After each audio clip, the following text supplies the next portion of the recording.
Good morning Telangana. నేను సంగప్ప. మాజీ రాష్ట్రపతి, Indian missile man Abdul Kalam నిన్న షిల్లాంగ్లో హార్ట్ అటాక్తో కన్నుమూశారు. ఒక పేపర్ బాయ్ నుంచి భారతదేశంలో ఉన్నటువంటి అత్యున్నత శిఖరమైనటువంటి రాష్ట్రపతి దాకా ఎదగొచ్చని చెప్పి నిరూపించినటువంటి మహానుభావుడైన రాష్ట్రపతి పదవి పూర్తి చేసుకున్న తర్వాత కూడా ఆయన కడిగిన ముత్యంలో బయటకు వచ్చారు. తర్వాత తనకి ఇష్టమైనటువంటి టీచింగ్ ప్రొఫెషన్లో కొనసాగుతానని చెప్పారు. చివరి వరకు కూడా తన తుది శ్వాస విడిచే వరకు కూడా ఆయన క్లాస్ చెప్తూనే తుది శ్వాస విడిచారు. మొత్తం అన్ని పత్రికలు కూడా, మొత్తం యావత్ దేశంలో ఉన్నటువంటి అన్ని పత్రికలు కూడా అదే వార్తను ప్రధానంగా పబ్లిష్ చేశాయి. ఇక రాష్ట్రంలో ఇతర వార్తలు చూసినట్టయితే ఈ ఉద్యోగులకు సంబంధించి, ఉద్యోగ నియామకాలకు సంబంధించి ఆర్థిక శాఖ క్లియరెన్స్ ఇచ్చింది. రాష్ట్రంలో 15,522 పోస్టులకి. దానికి సంబంధించి వయో పరిమితిని కూడా సడలించింది ప్రభుత్వం. ముఖ్యంగా 44 సంవత్సరాలు, తర్వాత రిజర్వ్డ్ కేటగిరీకి 49 సంవత్సరాల దాకా తీసుకుపోయింది. దీనికి సంబంధించిన వార్త కూడా ప్రధానంగా అన్ని పత్రికలు కూడా ఉంది. ఆ తర్వాత ముస్లిం రిజర్వేషన్లకు సంబంధించి కట్టుబడి ఉన్నాం, దానికి సంబంధించినటువంటి ఇచ్చిన మాట కట్టుబడి ఉన్నాం అని చెప్పి నిన్న సీఎం చెప్పారు. ముస్లిం నాయకులు తర్వాత దానికి సంబంధించినటువంటి ప్రత్యేక కమిషన్తో ఆయన రివ్యూ చేశారు. ఈ వార్త కూడా ప్రధానంగా ఉంది. ఈ అంశాలపై చర్చించేందుకు స్టూడియోలో కాంగ్రెస్ నుంచి సీనియర్ నేత మల్లురవి గారు, టీడీపీ నుంచి కొత్తకోట దయాకర్ రెడ్డి గారు, టీఆర్ఎస్ నుంచి వేణుగోపాల్చారి గారు ఢిల్లీ స్టూడియో నుంచి. ముందు మల్లురవి గారు, Abdul Kalam missile man, Indian missile మ్యాన్గా ఉన్నారు. అదంతటి మహనీయుడు ఒక అతి సామాన్య కుటుంబం నుంచి వచ్చి ఒక పేపర్ బాయ్ నుంచి కూడా రాష్ట్రపతి కావచ్చు అని చెప్పి ఆయన నిరూపించారు. ఈరోజు ఆయన కన్నుమూశారు.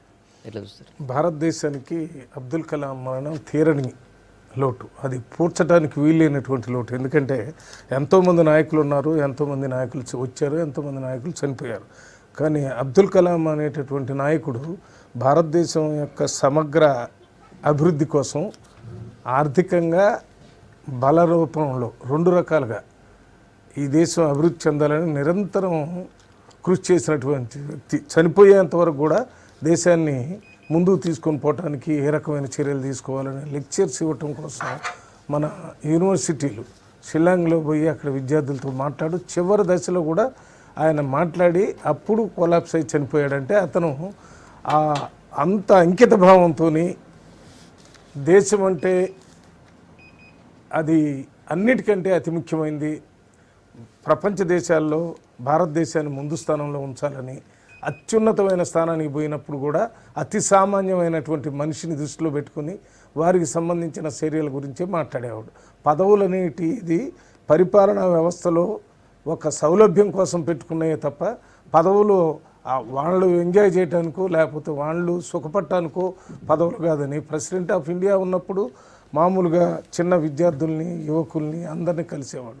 అదే రకంగా ప్రజల్లో కలిసేవాడు. అక్కడ ఉన్నప్పుడు కూడా సామాన్యుడికి ఏ రకంగా ఆయన చేస్తున్నటువంటి ప్రెసిడెంట్ ఆఫ్ ఇండియాగా చేస్తున్న నిర్ణయాలు ఉపయోగపడతాయని ఆలోచించేవాడు. అంతేకాకుండా ప్రెసిడెంట్ ఆఫ్ ఇండియా అయిపోయిన తర్వాత కూడా భారతదేశం మొత్తం తిరుగుతూ చిన్న యువకులు ముందు మొదట్లోనే తయారైతే భారతదేశానికి సరైన సేవలు చేస్తారనే ఆలోచన ఉన్నటువంటి వ్యక్తి. ఇంకోటి, ఆయన ముఖ్యంగా ప్రతి తల్లిదండ్రులు పిల్లల్ని మంచి పౌరులుగా తయారు చేయాలని, అదే రకంగా చదువు ఎడ్యుకేషన్ సిస్టమ్ కూడా బాగుండాలి, సిస్టంలో మార్పు రావాలా, నీతివంతమైనటువంటి విద్య చెప్తే నీతివంతమైనటువంటి పౌరులుగా వస్తారని ఆలోచన చేసినటువంటి వ్యక్తి. Almost is like Mahatma Gandhi.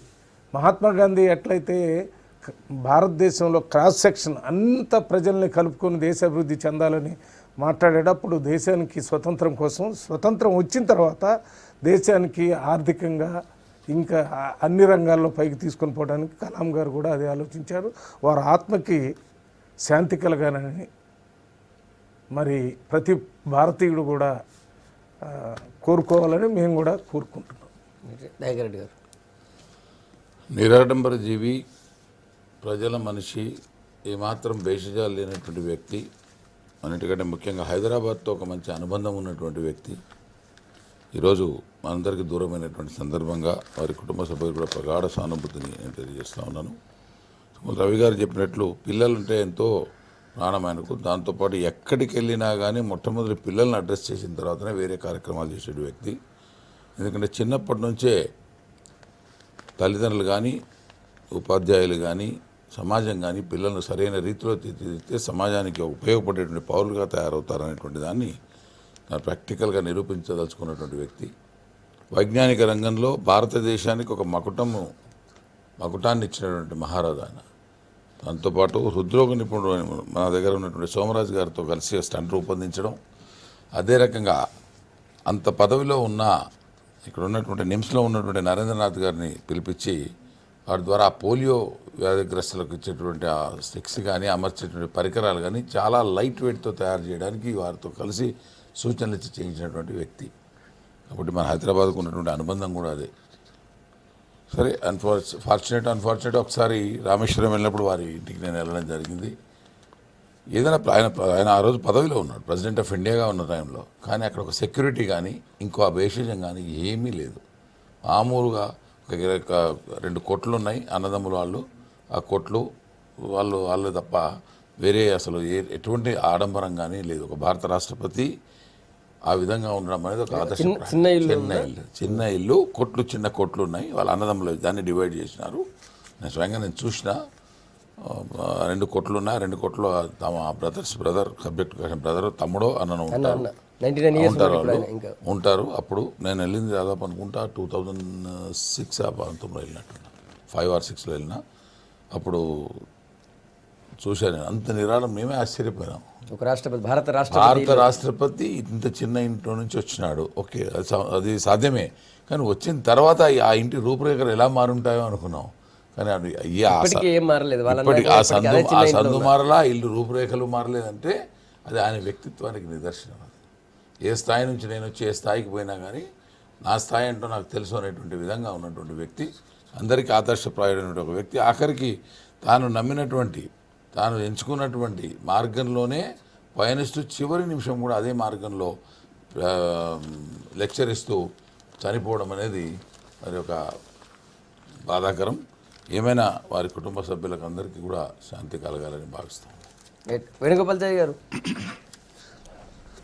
ఇది ఈరోజు ప్రపంచవ్యాప్తంగా ముఖ్యంగా మన భారతదేశంలో ఈరోజు చాలా బ్యాడ్ డే. ఎందుకంటే 11వ రాష్ట్రపతిగా పనిచేసిన అబ్దుల్ కలాం గారు ఒక పేపర్ బాయ్గా జీవితం ఆరంభించి మరి ఎప్పుడు కూడా ప్రపంచ చరిత్రలో నాకు తెలిసినంత వరకు ఒక శాస్త్రవేత్త రాష్ట్రపతి స్థాయికి ఎదగడం చాలా అరుదు. అటువంటి ఘనత అబ్దుల్ కలాం గారికి వచ్చింది. ఆయనకు మరి విద్యార్థులంటే, పిల్లలంటే చాలా ఇష్టం.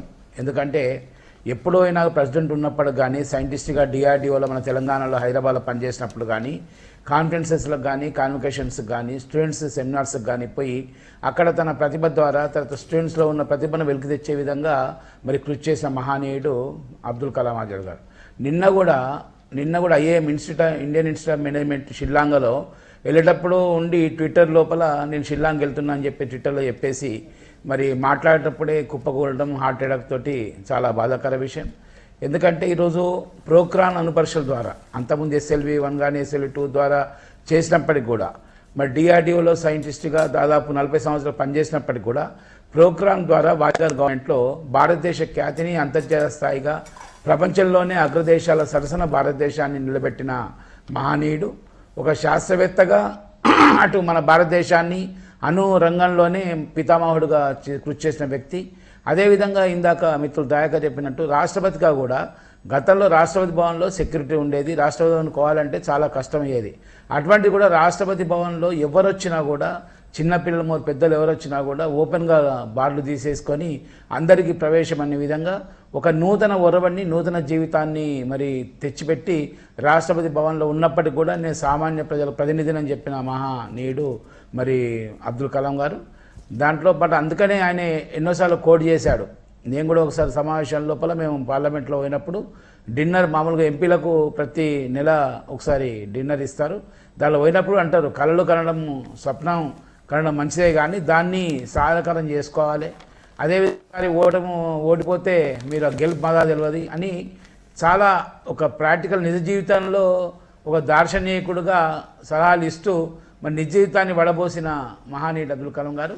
కనుకనే ఈరోజు ఆయన బర్త్డే నాడు, ఈరోజు నాకు తెలిసిన వరకు ఐక్యరాజ్య సమితి గారు మరి వరల్డ్ చిల్డ్రన్ డేగా మరి ఆయన బర్త్డే అక్టోబర్ 31 నాడు డిక్లేర్ చేసినట్టు ఇప్పుడే తెలిసింది.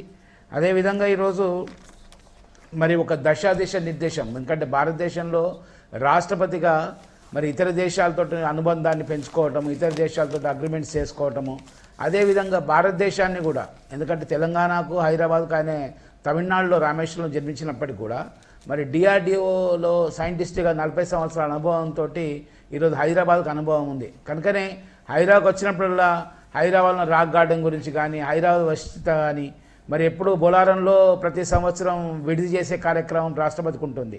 అది వచ్చినప్పుడు హైదరాబాద్ను ప్రేజ్ చేయడం, ప్రపంచంలోనే హైదరాబాద్ గొప్ప నగరము, మరి ఇక్కడ ఒక కార్యక్రమం అని చెప్పేసి పెద్ద ఎత్తున మంచి కార్యక్రమాలు తీసుకుంటారన్న ఉద్దేశంతో తెలంగాణకు అనుకూలంగా మరి గతంలో పార్లమెంట్ సమావేశాల్లో కూడా మరి తెలంగాణ గురించి ప్రస్తావించిన మహనీయుడు మరి అబ్దుల్ కలాం గారు.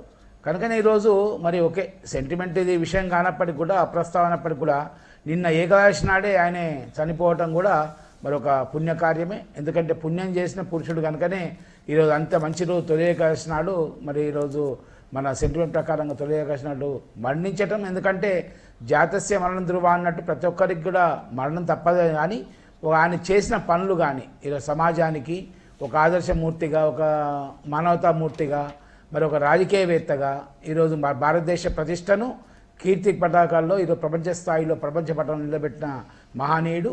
కనుకనే ఈరోజు ఆయనే ఒక మాట అన్నాడు గతంలో, నేను చనిపోయిన తర్వాత నాకు సెలవు ఇవ్వవద్దు, దాన్ని వర్కింగ్ డే మార్చండి అని చెప్పాడు. కానీ కాకపోతే ఈరోజు అంతటి మహనీయుడికి మనము ఈరోజు భారతదేశం ఈరోజు మోడీ గారు మరి భారతదేశం మొత్తంలో కూడా ఈరోజు సెలవుగా దినం ప్రకటించారు. ఏదేమన్నప్పటికీ కూడా ఆ మహనీయుడు ఈరోజు మన చిత్రపటాల నుంచి పోవడం చాలా దురదృష్టకరమైన విషయం. మరి ఏదేమైనప్పుడు కుటుంబ సభ్యులకు కానీ అదేవిధంగా భారతీయ యావత్తు కూడా ఈరోజు మరి సంతాపం ప్రకటిస్తున్నది. మరి దానికి ఈరోజు టీఆర్ఎస్ పక్షాన మేము కూడా షేర్ చేస్తూ అటువంటి మహనీయుడి యొక్క ఆలోచనలు, అటువంటి యొక్క ఆదర్శమూర్తి యొక్క విధానాలు ముందు తరాలు తీసుకుపోయే విధంగా అందరూ కృషి చేయాలని చెప్పేసి కోరుతున్నాం. రైట్, ఇక ఇతర వార్తలు చూద్దాం. మల్లారి గారు, ఉద్యోగాలకు సంబంధించి జీవో వచ్చింది, ఉద్యోగాలకు సంబంధించి జీవో వచ్చింది. ఇది ముఖ్యంగా వయో పరిమితి పెంచింది గవర్నమెంట్, 10 ఏళ్ళు పెంచుతూ జీవో ఇచ్చింది. ఇంతకుముందు 34 సంవత్సరాలు అంటే 44 సంవత్సరాలు, రిజర్వ్డ్ కేటగిరీకి 49 సంవత్సరాల వరకు. ఎట్లా చూస్తారు? ఉద్యోగాలు ఇవ్వటం అనేది ప్రారంభం మొదలైంది, కానీ దీంట్లో 25,000 ఉద్యోగాలు అని చెప్పి 15,000 ఉద్యోగాల దగ్గరికి వచ్చింది. తర్వాత ఈ వయోపరిమితి విషయంలో అది మరి విస్తృతంగా చర్చలు చేయాల్సిన అవసరం ఉందేమో అనుకుంటున్నాను. ఎట్లా? ఎందుకంటే ఈ రకంగా ఈ వయోపరిమితి మన ఇష్టం వచ్చినట్టు ఎవరికి వాళ్ళే పెంచుకుంటూ పోతే ఒక డిస్టర్బెన్స్ వస్తుంది సిస్టంలో. ఏం డిస్టర్బెన్స్ వస్తుందంటే యువకులు, వయసు మీరిన వాళ్ళు, వీళ్ళల్లో ఒక వయస్సు ఎందుకు పెడుతున్నారంటే ప్రారంభించేటటువంటి వయసు ఒక స్థాయిలో ఉండాలి, దాంట్లో సమాజంలో అది ఒక కంటిన్యూటీ ఉంటుంది. ఆ కంటిన్యూటీ దెబ్బతినే విధంగా చేయకూడదు. ఇప్పుడు చేసిన దాన్ని వ్యతిరేకించడం కాదు, కానీ దీని మీద ఒక అఖిలపక్షాన్ని పెట్టి మేధావులతో మాట్లాడి దీన్ని చేసి ఉంటే బాగుండేది. సరే, ఏదైనా ఈ 15,000 ఇచ్చినా చెప్పినటువంటి 25,000 తర్వాత 1,00,000 ఉద్యోగాలు వెంటనే ఇచ్చేటటువంటి కార్యక్రమం చేయాలి. ఎందుకంటే అతి కొద్ది ఉద్యోగాలు ఇస్తే ఎంతోమంది ఉద్యోగాల కోసం వెయిట్ చేస్తున్నారు. వాళ్ళందరూ కూడా 1,00,000 ఉద్యోగాలని సంవత్సరం అయిపోయింది. సంవత్సరం అయిపోయిన తర్వాత రెండో సంవత్సరంలో మళ్ళీ నోటిఫికేషన్ వస్తుందని చెప్పి దాంట్లో 25,000 అని చెప్పి దాంట్లో 15,000 మందికే ఇస్తూ ఈ వయోపరిమితిని దీన్ని చేసినందువల్ల ఏ రకమైన ప్రభావం పడుతుందో వేచి చూడాలి. దయాకరెడ్డిగా మీరు ఎట్లా చూస్తారు? ఏజ్ సడలించిందని పెంచారు, కనీసం 1 సంవత్సరం నెల తర్వాత ఈ ఉద్యోగాల విషయంలో ముందడుగు పడుతున్నట్లుగా మనం ప్రస్తుతానికి అనుకోవాల్సి ఉంటుంది. ఆ ముందడుగు ఎంత దూరం పోద్ది అనేది మనం చూడాలి. ఎందుకంటే కేసీఆర్ గారికి పనితో పాటు ఒక లిటిగేషన్ పెట్టడం అనేది ఎప్పటికీ ఆయనకు అలవాటే. అదే రకంగా ఇక్కడ జరగబోతుందా, జాగ్రత్త పడాల్సిన అవసరం ఉంది. ప్రభుత్వం కూడా వయోపరిమితి పెంచడాన్ని మేము కాదనడం లేదు, కానీ దానికి కొన్ని పరిమితులు కొన్ని పోస్టులకే పెట్టుంటే బాగుండేది. ఎందుకంటే ఈరోజు ఉన్నటువంటి యువత అంతా కూడా ఎదురు చూస్తున్న సందర్భంలో తెలంగాణ ఉద్యమంలో పాల్గొన్నటువంటి వ్యక్తులు ఎవరైతే ఉన్నారో వాళ్ళ కోసం మనకు తెలంగాణ రాకముందు మనకు అన్యాయం జరిగింది కాబట్టి మాకు ఉద్యోగాలు రాలేదనేటువంటి భావనను తొలగించడానికి చేస్తున్న ప్రయత్నం ఇది, ఆహ్వానించదగ్గది కాదంటలేము. కానీ దానిలో ఉన్నటువంటి సాధ్యాసాధ్యాలు కానీ టెక్నికల్ ప్రాబ్లమ్స్ కానీ ఒకసారి మళ్ళీ ఆలోచన చేసిన అడుగు వెనక్కి పడకుండా చూసుకోవాల్సిన బాధ్యత ప్రభుత్వం మీద ఉంది. అదే రకంగా ఎవరైతే 1200 మంది విద్యార్థుల బలిదానాలతో వచ్చినటువంటి ఈ తెలంగాణకు సంబంధించినటువంటి ఆ 1200 మంది కుటుంబాలకు మొట్టమొదటి అపాయింట్మెంట్ ఆర్డర్లు ఇచ్చేటువంటి ప్రయత్నం చేసి తీరాలి. ఆ కుటుంబాల్లో ఉన్నటువంటి వ్యక్తులు ఎవరైతే బలిదానం చేసుకున్నారో వాళ్ళందరూ కూడా ఆల్మోస్ట్ ఆల్ చదువుకున్న తర్వాత ఉద్యోగాలు వస్తాయో రావనో అనే దాంతోనే లెటర్స్ రాసి చనిపోయే సంగతి మనం చూసినాం. కాబట్టి మొట్టమొదటి అవకాశం, మొట్టమొదటి తాంబూలం ఖచ్చితంగా ఆ 1200 కుటుంబాల్లో ఎవరైతే ఉద్యోగాల కోసం వెయిట్ చేస్తున్నారో వయోపరిమితి అనేటువంటి విధానం కాకుండా వయసు సడలించినటువంటి నిబంధనలు వీటన్నిటిని దృష్టిలో పెట్టుకొని ఆ 1200 మంది కుటుంబాల్లో కనీసం ఇంటికి ఒక ఉద్యోగం వచ్చేటట్లు మొట్టమొదటి చర్య తీసుకున్న నాడే వారి ఆత్మ శాంతిస్తుంది. తెలంగాణ కళ సాకారమైన దానికి ఒక ప్రయోజనం ఏర్పడతా ఉంది. వేణుగోపాల్చారి గారు 2-3 అంశాలు ఇప్పుడు అదే చెప్పండి. ఇది ఆహ్వానించక పరిణామం. ఎందుకంటే టీఆర్ఎస్ మేనిఫెస్టోలో కూడా అవసరమైతే ఏజ్ సడలిస్తా అని చెప్పేసి మేనిఫెస్టోలో చెప్పడం జరిగింది. ఒకటి. 2, ఈరోజు 25,000 అయినా 1,00,000 ఉద్యోగాలైనా కూడా ఖచ్చితంగా టీఆర్ఎస్ తన పదవీ కాలంలో ఖచ్చితంగా ఇంప్లిమెంట్ చేసే దానికి ఉన్నాయి, ముఖ్యమంత్రి గారికి ఉన్నాయి. దానిలో భాగంగానే కేంద్ర ప్రభుత్వం ఇప్పటికి కూడా ఇంకా పునరుద్ధరించడం ప్రకారంగా అసలు డిపార్ట్మెంట్ల వారిగా పోస్ట్ క్లియరెన్స్ ఇవ్వలేదు. ఇవ్వకపోవటం వల్లే ఈ నంబరింగ్ ఎక్కువనా తక్కువనా కావడం జరిగిందనేది నా ఆలోచన. కనుకనే ఏదేమన్నప్పటికీ కూడా 15 ఉద్యోగాలు నిన్న నోటిఫికేషన్ ఇవ్వటము, మరి ఫైనాన్స్ క్లియర్ చేయటము, అదేవిధంగా గ్రూపుల వారీగా డివైడ్ చేయటం కూడా ఈరోజు జరిగింది. తర్వాత ఈరోజు తెలంగాణ పబ్లిక్ కమిషన్ ఏర్పాటు చేసిన తర్వాత దానికి కూడా ఇవి రిఫర్ చేయడం జరిగింది. కనుక ఈరోజు చాలా సంవత్సరాల నుంచి ఉద్యోగాలు లేవు కనుకనే ఉద్యోగాల కోసం ఎదురు చూస్తున్న నిరుద్యోగులందరూ కూడా చాలా డిమాండ్ చేశారు. మేము టూర్ ప్రోగ్రాంలు ఉన్నప్పుడు కానీ, గౌరవ ముఖ్యమంత్రి కల్వకుంట్ల చంద్రశేఖరరావు గారు టూర్ ప్రోగ్రాం ఉన్నప్పుడు కానీ, మరి చాలా సంవత్సరాల నుంచి ఉద్యోగాలు లేవు ఎక్సెప్ట్ డిఎస్సి తప్ప, మరి మీ ఏజ్ ప్రాబ్లం అవుతుందా అంటే అప్పుడు ఆయన ఓపెన్ చెప్పాడు ఏజ్ రిలాక్స్ ఇస్తా అని చెప్పేసి. మరి ఏజ్ రిలాక్సేషన్ మీ రవి గారు అన్నట్టు డిస్కషన్ కాదు, కానీ ఈరోజు ఏజ్ రిలాక్సేషన్ నేను అనుకుంటా పర్మనెంట్గా ఉండకపోవచ్చు. కాకపోతే ఈ పోస్టుల మట్టుకు ఈరోజు ఇచ్చారు కనుక ఇది ఆహ్వానించక పరిణామే. మరి ఈరోజు 15,000 కాదు, రాబోయే రోజుల్లో ఇంకా కేంద్ర ప్రభుత్వం క్లియరెన్స్ ఇచ్చిన తర్వాత ఈ అన్డివైడెడ్ కార్పొరేషన్స్ ఉన్నాయి, ప్రభుత్వ పరంగా రంగ సంస్థలు ఉన్నాయి, ఇంకా క్లియరెన్స్ కొరకు ఈరోజు ప్రపోజల్ పంపిస్తున్నారు. తప్పకుండా రాబోయే రోజుల్లో హలో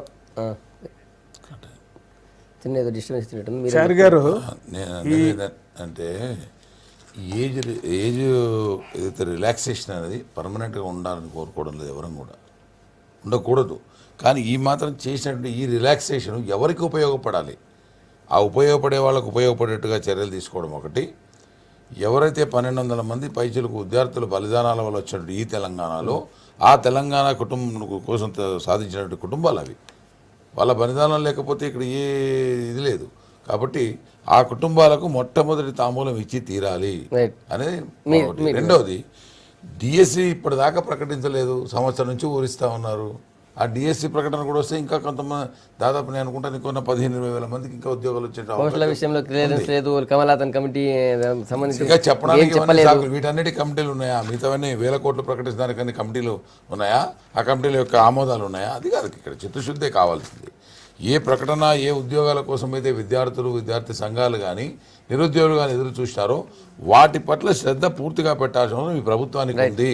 ఏ 1200 మంది కుటుంబాలు ఆత్మ బలిదానం చేసుకున్నాయో ఆ కుటుంబాలకు ఈ ఉద్యోగాల్లో మొదటి తాంబూలం ఇచ్చి తీరాలి.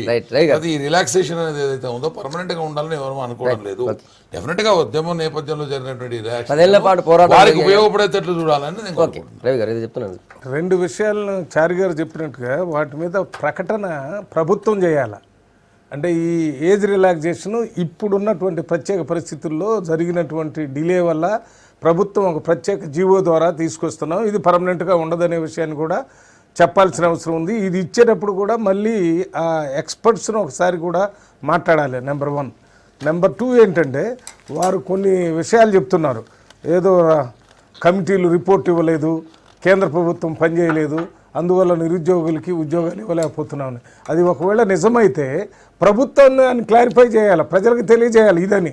అంతేగాని చారి గారు కానీ నేను కానీ ఎవరైనా మామూలుగా ఆ పార్టీకి సంబంధించిన నాయకులు ఎవరైనా మాట్లాడితే అది ప్రజలు నమ్మటానికి వీల్లేదు, దాంట్లో అవసరం లేదు. మాకున్న అనుభవంలో తప్పనిసరిగా 25,000 కంటే ఎక్కువ మంది ఉద్యోగాలు ఇవ్వడానికి రెడీగా ఉన్నటువంటి ఇన్ఫర్మేషన్ ఉంది.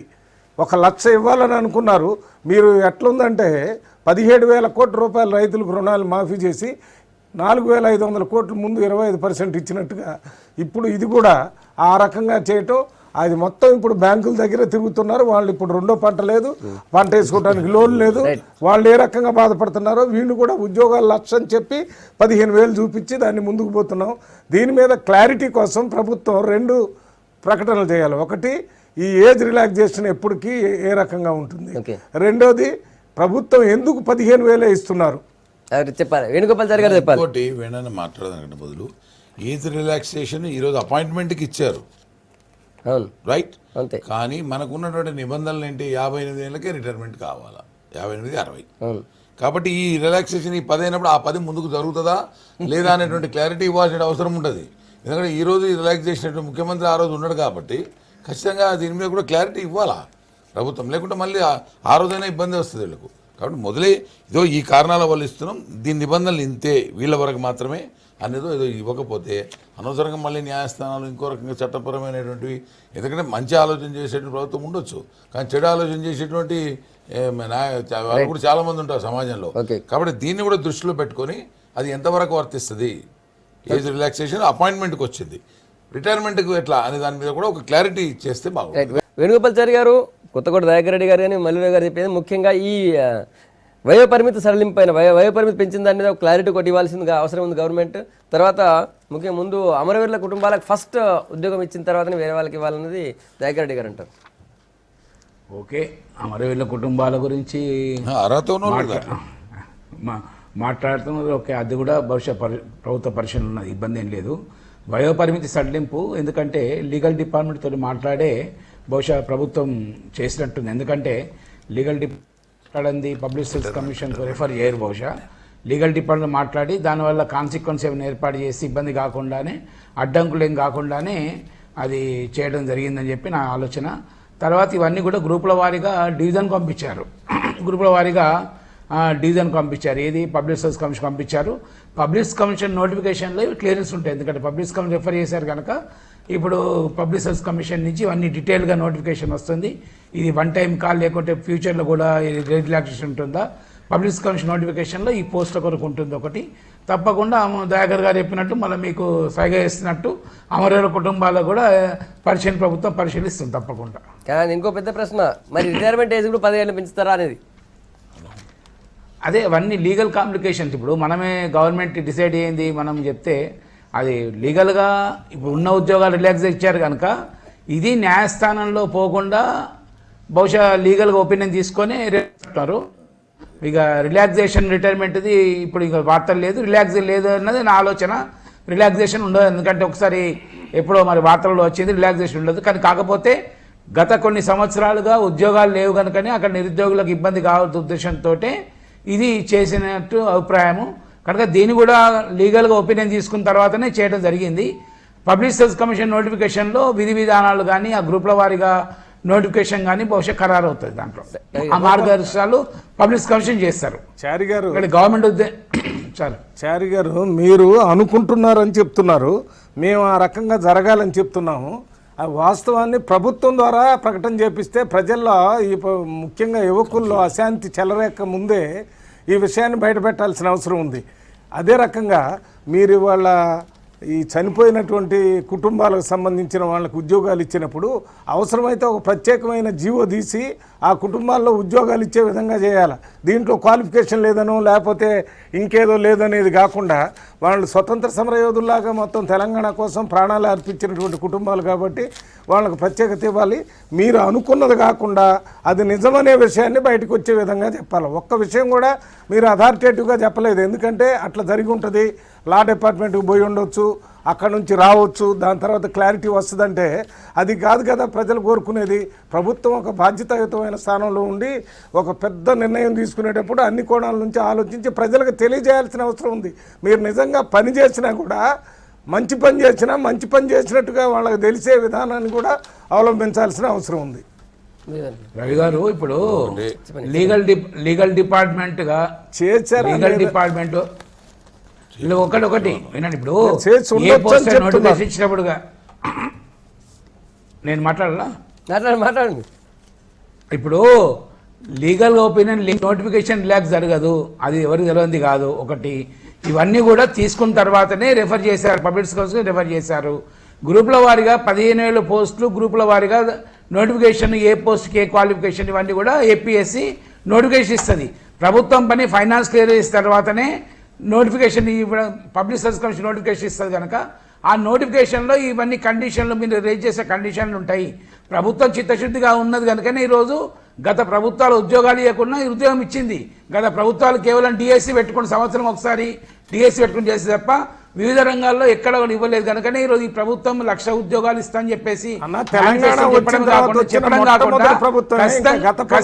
సంబంధం లేదు.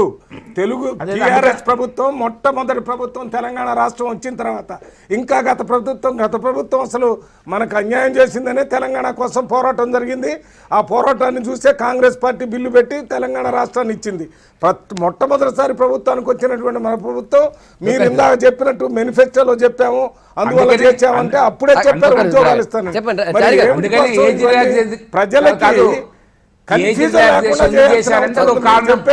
ప్రభుత్వాలు గత ప్రభుత్వాలు ఇవ్వలేదు, తెలంగాణలో మొట్టమొదటి ఏజ్ రిలాక్స్ ఇచ్చారు. ఏజ్ రిలాక్స్ ఇచ్చిన కారణం కూడా అదొకటి. అన్ని ఇచ్చారు. ఆ ప్రభుత్వంలో ఉద్యోగాలు లేదు, ఆ ప్రభుత్వంలో గొడవ చేశాము. మళ్ళీ గత ప్రభుత్వాలు అంటే మందే మొట్టమొదటి ప్రభుత్వం తెలంగాణ రాష్ట్రం వచ్చిన తర్వాత మనకే అవకాశం ఉంది.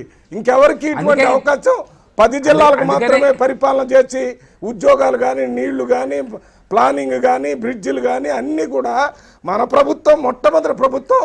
ఈ ప్రభుత్వం ఎందుకు చేయటం లేదని అడుగుతున్నాం. జారీ గారు అందుకనే ఈ ప్రభుత్వం మీద నమ్మకం ఉంచే ఈ ప్రభుత్వాన్ని పార్టీ ఎన్నుకున్నారు కనుకనే 1,00,000 ఉద్యోగాలు ఇస్తే మేనిఫెస్టో చేసిన దానిలో భాగంగానే ఈరోజు 15,000 ఉద్యోగాలు ఇవ్వడం జరిగింది. ఒకటి ఇవి కూడా ఫైనాన్స్ క్లియర్ చేసినట్టు నిన్న అనౌన్స్ చేయగానే జీవో ఇవ్వడం జరిగింది. నేను గతంలో మాదిరిగా ఉద్యోగ ప్రకటన ఒకసారి, జీవో ఒకసారి కాదు, జీవో ఇవ్వడం జరిగింది.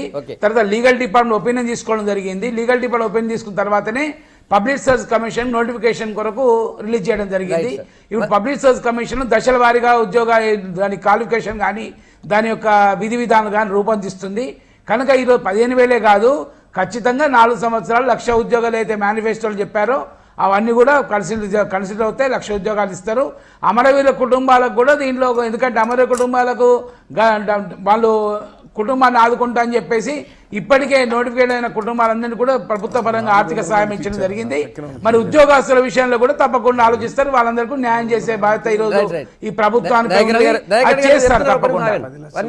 ఇక్కడ అమరవీరుల కుటుంబాలు అనేది 1,200 ఉన్నాయనేది సాక్షాత్తు అసెంబ్లీ వేదిక అనౌన్స్ చేశాం, అందరికి సాక్ష్యం దానికి.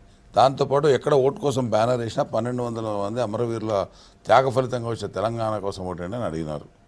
కాబట్టి ఆ 1,200 మంది కుటుంబాల్లో విద్యార్థులను బట్టి విద్యార్థులు ఎక్కడైనా లేకపోతే వాళ్ళని కూడా ఏదో ఒక రకంగా అడ్జస్ట్ చేసే విధంగా ఖచ్చితంగా వాళ్ళందరికీ ఇచ్చేటువంటి ప్రయత్నం చేయండి. డెఫినెట్గా సమాజం హర్షిస్తుందనేది సూచన ఇచ్చాం. దాన్ని ఎట్లా పాటిస్తారనేది వారికి తెలుసు. రెండవది, ఇవాళ నేను లీగల్ ఒపీనియన్ తీసుకున్నామంటున్నారు కానీ క్లారిటీ ఇవ్వడంలా. నేను ఒకటే అడుగుతా ఉన్నా, ఇవాళ మీరు వయోపరిమితి 10 ఏళ్ళకి పెంచినారు, బట్ రిటైర్మెంట్ దాని విషయంలో ఏం చేసినారు? రిటైర్మెంట్ దానికి కూడా అదే రకంగా పెరుగుతుందా లేక 58 అనేది అట్లే ఉంటుందా? దాని విషయంలో మీకు ఎటువంటి సూచనలు న్యాయశాఖ లీగల్ డిపార్ట్మెంట్ ఇచ్చిందనేది కూడా మీకు స్పష్టపడాల్సిన బాధ్యత ఉంది. లేకుంటే రేపటి రోజు ఉండేటువంటి ముఖ్యమంత్రికి, రేపటి రోజు ఉండే ప్రభుత్వాలకు, అధికారులకు ఇబ్బందులు వచ్చే పరిస్థితి లేకుండా ఈరోజు ఈ పరిస్థితి కోసం మాత్రమే చేసినామనేటువంటి స్పెషల్ జీవో రావాలి. అది లేకపోతే మళ్ళీ అనవసరంగా దాంట్లో మళ్ళీ ఈకల్ పీకితోళ్ళు ఉంటారు. కాబట్టి ఆ రకంగా కాకుండా ప్రభుత్వం స్పష్టపరచాలని కోరుతా ఉన్నాం. ఇంకోటి, ఇలా సాంస్కృతిక సారథి ఏర్పాటు చేసి ఎన్ని సంవత్సరాలు వేణుగోపాల్ ఎన్ని నెలలు అయింది? 4-5 నెలలు అయింది. 4-5 నెలలు అయింది. ఇప్పటికి ₹1 జీతం 550 మందికి ఇప్పటికి ₹1 జీతం ఇవ్వాలా? మరి ఇవన్నీ ఇచ్చేసి జీతాలు ఇస్తారంటే నమ్మే పరిస్థితిలో ప్రజలు లేరు. ఆ ప్రచారాన్ని కళాకారులు చేసి తెలంగాణ దేశంలో ఇదే ప్రచారాన్ని రేపు చేస్తారు, వాళ్ళు ఇదే ప్రచారం అదే కళాకారులు చేస్తారు. కాబట్టి వాళ్ళ జీతాలకే ఇప్పటికి 4-5 నెలలు అయితే దిక్కు దివాణం లేకుండా పెట్టినారు. సాంస్కృతిక సారథిని ఏర్పాటు చేసి దానిలో దాదాపు 550 మంది కళాకారులు ఉద్యోగులు ఉన్నారు. ఇప్పటికి రూపాయి పైసా కూడా జీతం ఇవ్వాలా.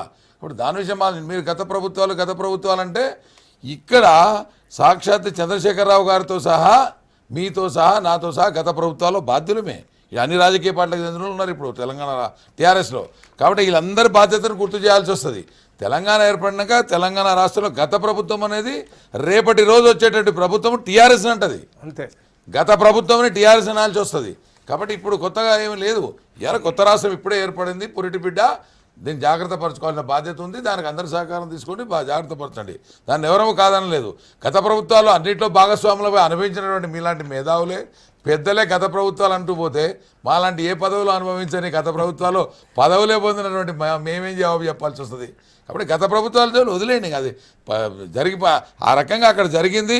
మీలాంటి వాళ్ళందరూ కూడా అక్కడ ప్రభుత్వాల్లో అధికారం చెలాయించి ఈ రకంగా చేశారని తెలంగాణ సమాజాన్ని విద్యార్థులు, ఉద్యోగ సంఘాలు నిర్మించుకున్నాయి. సరే, మీలో అందరితో మార్పు వచ్చింది, చాలా మార్పు వచ్చి వాళ్ళు చేస్తున్నారు, సంతోషం, కాదనడం లేదు. కానీ ఇంకా గత ప్రభుత్వాలు అనేటువంటి మానేయండి ఇంకా. ఎందుకంటే మీకే చుట్టుకుంటుంది, మీకే చుట్టాల్సి వస్తుంది. వాడు అది వదిలేయండి. తెలంగాణ ప్రభుత్వం మొట్టమొదటిసారిగా ఏర్పడింది. ఇది గత ప్రభుత్వం కాదు. గతం అంటూ వస్తే మీ టీఆర్ఎస్కే వస్తుంది. కాబట్టి జాగ్రత్త పడండి. మీరు చేసేటువంటి పనుల్లో కొన్ని ఉన్నా కానీ దాంట్లో ఉండేటువంటి సూచనలు మీరు స్వీకరించండి. రేపొద్దున రాబోయేటువంటి ఇబ్బందులు కానీ ఇట్లా వస్తుందేమో దానికి మొదలే చర్యలు తీసుకోమని మాత్రమే మేము కోరుతున్నది ఇక్కడ. తప్పకుండా దయాగారు చెప్పినట్టు కొన్ని సూచనలు ఇచ్చారు. మనం మంచి ఉద్దేశం పెట్టినప్పటికీ కూడా లీగల్ కాంప్లికేషన్స్ వస్తాయి. లీగల్ కాంప్లికేషన్లో మళ్ళీ కోర్టులో ఇబ్బందులు వస్తాయి.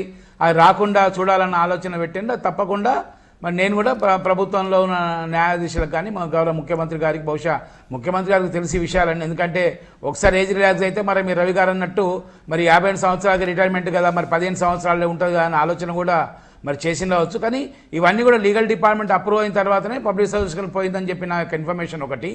2, గత ప్రభుత్వాలని ఎందుకన్నానంటే ఏజ్ రిలాక్సేషన్ విషయంలో మాత్రం నేను కోడ్ చేశాను. ఎందుకంటే రెగ్యులర్గా ఉద్యోగాలు వచ్చుకుంటూ పోతుంటే ఎవరికి ఇబ్బంది ఉండదు. కాకపోతే కొన్ని సెక్టర్లలో జాబులు రాకపోవడం వల్లనే ఈరోజు నిరుద్యోగులు ఏజ్ రిలాక్సేషన్ అడిగారు. అది కూడా మేనిఫెస్టోలో పెట్టారు. ఒకటి రాజకీయ ప్రముఖులు, రాజకీయ నాయకులు కూడా నిరుద్యోగంతోనే అనేటివి. అది కూడా ఉంది. దీంట్లో 2 యాంగిల్స్ ఉన్నాయి, 2 ఉన్నాయి, లేవనద్దు. ఒక్క ఉద్యోగస్తులనే కాదు, నిరుద్యోగంగా ఉన్నటువంటి రాజకీయ నాయకులు చేసినటువంటి పనులు కూడా ఉన్నాయి దీంట్లో. కాబట్టి మనం సాధించుకున్న తెలంగాణలో ఎవరు పాలించినా బాగా జరగాలని కోరుకుంటాం.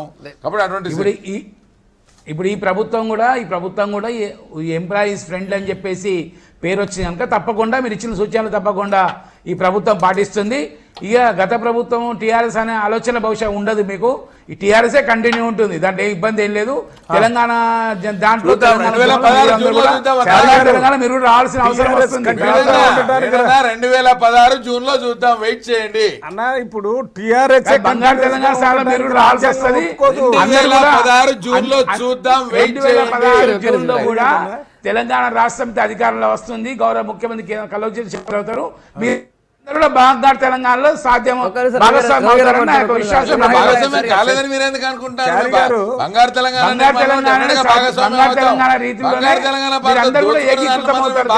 కాలేం కదా. కాబట్టి మీరు అన్నదాని మీద మనం మాట కట్టుబడదాం. మీరు నేను 2016 జూన్ లో చూద్దాం. ఏకీకృతం తెలంగాణ ఇప్పటికీ ఏకీకృతం అవుతున్నది. ఇంకా రాబో రోజులు అందరు కలిసి బంగారు అనుకుంటే తప్పంటున్నా. బంగారు తెలంగాణ వైపు అందరం మీరుంటే మాత్రమే సాధ్యము. చంద్రశేఖర గారు ఉంటేనే సాధ్యం అంటున్నారు కదా. ఓకే, జూన్ లో చూద్దాం, 2016 జూన్ లో. చారి గారు, మీరు పార్లమెంట్ సభ్యులుగా చేశారు, ఎమ్మెల్యేగా చేశారు, సెంట్రల్ మినిస్టర్గా చేశారు. టీఆర్ఎస్ ప్రభుత్వం కొనసాగుతుంది తర్వాత 2019 తర్వాత కూడా అంటే అది రాజ్యాంగం ఒప్పుకోదు. అది కొనసాగించడానికి వీలు ఉండదు. మీరు ఆశపట్టం అనే విషయాలే ఇంతకుముందు చెప్పారు. అట్లా జరిగి ఉండొచ్చు, ఇట్లా జరిగి ఉండొచ్చు అని అట్లా అనుకుంటే పర్లేదు. వస్తుందని కంటిన్యూస్గా చెప్పాల్సిన పరిస్థితి కాదు. ఇంకొక విషయం మీకు చెప్పేది, మీరు ఇదేదో లా డిపార్ట్మెంట్కో ఆఫీసర్ దృష్టికో తీసుకుపోమని కాదు మీకు చెప్పేది, ఇది పెద్ద జడ్జి చర్చ జరుగుతుంది. మీరు చెప్పేది నేను చెప్పేది మొత్తం రాష్ట్ర ప్రజలంతా వింటున్నారు కాబట్టి దయచేసి మీరు స్పెషల్ రిప్రజెంటేటివ్ గవర్నమెంట్ ఆఫ్ తెలంగాణగా ఉన్నారు కాబట్టి ముఖ్యమంత్రితో ఫోన్లో మాట్లాడేటటువంటి వెసులుబాటు ఉంటుంది, డైరెక్ట్గా మాట్లాడేటటువంటి వెసులుబాటు ఉంటుంది కాబట్టి అన్నీ వారికి తెలుసు అని మీరు వదిలిపెట్టకుండా, మరి ప్రజలు అంటే మేము అడిగిన విషయాలను కూడా వారి దృష్టి తీసుకొని పోండి. చేస్తే చేస్తారు, చేయకపోతే చేయరు, తర్వాత జరిగే పరిణామాలకి ప్రభుత్వం బాధ్యత తీసుకుంటుంది. కానీ మీరు ఈ విషయాలన్నీ ముఖ్యమంత్రి గారి దృష్టికి తీసుకొని పోవాలి. సాంస్కృతిక సంస్థ ద్వారా ఏర్పాటు చేసిన 550 మందికి ఎందుకు జీతాలు అందటం లేదనే విషయాన్ని కూడా మీరు వెంటనే ముఖ్యమంత్రి గారి దృష్టికి ఎవరు తీసుకొని పోలేరు అనుకుంటున్నాం మీరు తప్ప. ఎందుకంటే మీరు ఢిల్లీలో ఉంటారు, ఎప్పటికప్పుడు అక్కడ జరుగుతున్న పరిణామాలు ముఖ్యమంత్రి గారితో మాట్లాడాల్సిన అవసరం ఉంటుంది కాబట్టి ఆ సందర్భంలో ఈ ఉద్యోగులకి డబ్బు జీతం ఇచ్చే విధానాన్ని కూడా ఒకటి వెంటనే ఏర్పాటు చేయాలి. వీళ్ళు బజారుకు వచ్చి మళ్ళీ ఉద్యమాలు చేసే పరిస్థితి లేకుండా.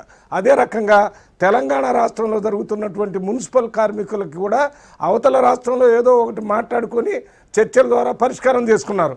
మన దగ్గర కూడా చర్చల ద్వారా పరిష్కారం చేసుకోవాల్సిన అవసరం ఉంది. ఇక్కడ ఈ సమ్మె చేయటం వల్ల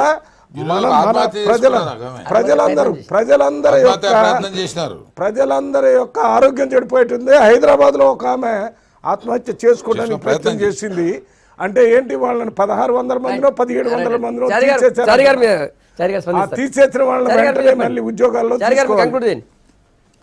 ఇప్పుడు ఒకటి రవి గారు చెప్పింది కానీ దయా గారు చెప్పింది కానీ, ఎందుకంటే లాంగ్ రేంజ్ లో లీగల్ కాంప్లికేషన్స్ కాకుండా మళ్ళీ ఇప్పుడు ఇచ్చిన ఉద్యోగాలు కూడా మరి బయట రోడ్డు మీద పడకుండా ఖచ్చితంగా తప్పకుండా నేను గౌరవ ముఖ్యమంత్రి గారి సంబంధ అధికారులతో మాట్లాడతాను.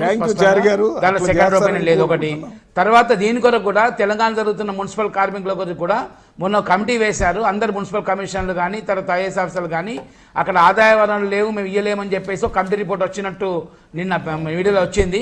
దాని గురించి కూడా ముఖ్యమంత్రి ఆలోచిస్తున్నారు. బహుశా ఈ 4-5 రోజుల లోపల బహుశా సాల్వ్ అవుతుందని చెప్పేసి ఒక నా విశ్వాసం. ఒకటి. 2 మూడోది, ఈరోజు మరి మన రసమయ్య బాలకృష్ణ గారు, అదే మన సాంస్కృతిక భారతికి శాలరీస్ లేని కాదు, వాళ్ళ రెగ్యులర్గా, ఎందుకంటే మొన్ననే ఇచ్చారు కనుక ఈ సర్వీస్ మ్యాటర్లో ఈ మన ప్రొసీజర్ ల్యాబ్స్ వల్లనే శాలరీ రాలేదు తప్ప ఆ శాలరీ ఇవ్వలేని కాదు. సర్ప్లస్ రేట్ ఉంది, అది తప్పకుండా